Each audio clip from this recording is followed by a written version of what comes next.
I'm joined by Carrol Boyce, CEO of Carrol Boyce Limited. You have been earmarked as one of the inspirational women in our leadership issue. And on that note of Women's Month, who is Carrol Boyce as a woman and business leader in South Africa? I think that as a business leader and as a woman, in my business, they're so much integrated because my business is me. You know, I started the business because I wanted to create and because I wanted to earn a living. And they weren't two separate things. They were the same thing for me. And the main thing is that all that creativity that was sitting within me, I had to get it out somehow. And of course I had to earn a living. So they're very much integrated. And where I am at the moment is life changes. Where I was 25 years ago, where I started this business, and where I am today, different things are important to me. So they're very integrated. And 25 years ago, I wanted to conquer the world. I wanted to earn a living. I wanted to create. These days, well, I want to create. And I want to take the business to the heights that I can see it grow to. What are some of the most important factors in your business on a daily basis with regard to skills development? When I started the business, there were different things that the people needed than they need today.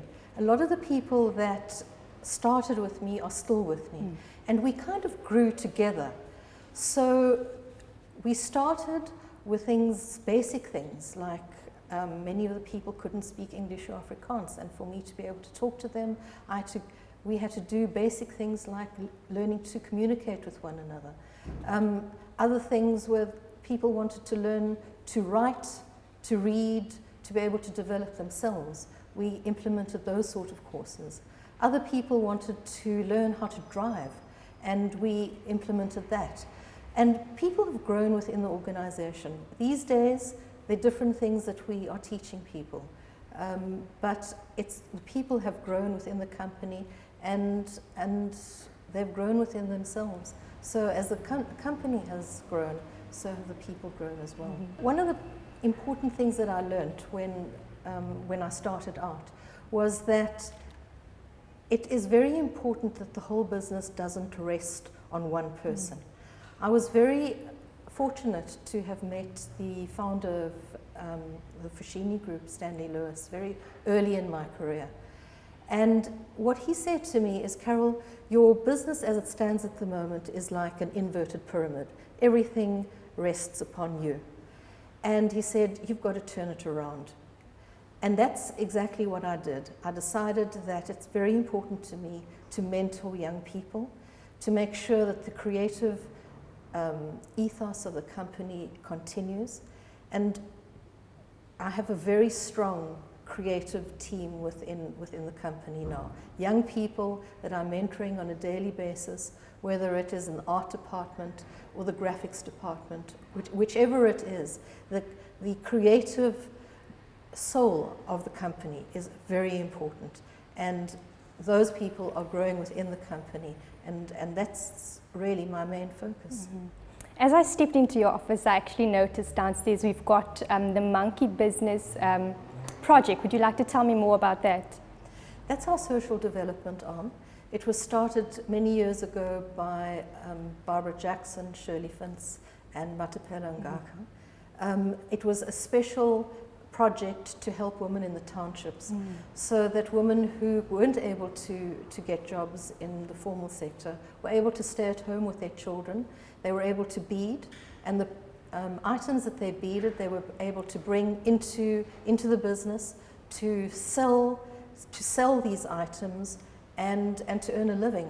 And it was easy for them. They were able to be with their children. They were able to be in their homes, and they were able to do this in their spare time. So it's something that is very dear to my heart, and they are here in our head office, and we look after them. You have been a major role model for a lot of women out there. Who have you been looking up to over these years? I think, you know, as I said to you, when I stopped teaching and I went into business, one of the things I realized is that I had to learn very quickly.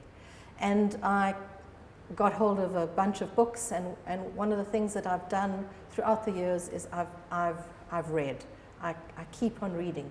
And in that way, the mentors and the people that I've looked up to have been the people in the books that I've read. You know, when I read about Steve Jobs or I read about Jack Welch, these are people that have inspired me. And so every week I've had a different role model. But I think that the people that have been the most influential in my life are, first of all, my father, because he was the person that taught me about hard work. He was a doctor, he was a farmer, he wasn't scared of working hard. He worked a 7-day week, and he taught me that if you want to succeed in life, you've got to work hard. And so he showed me by his own deeds of what I had to do. And the other person is Pablo Picasso. You know, I have been inspired by this man's genius for my whole life. And, you know, he was creating until the last night of his life. He was 90 odd when he died, and at his bedside was his sketchbook. And if I can be creative and sketch until the last minute of my life, then that will give me great pleasure. It's not easy establishing a business that is this successful. What are some of the challenges you faced along the way?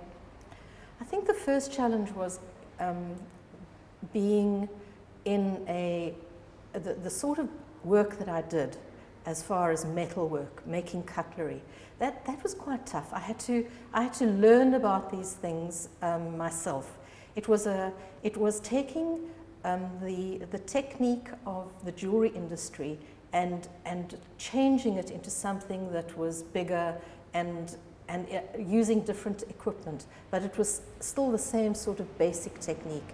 But nobody had been doing it. So you challenge yourself and you say, how am I going to do this?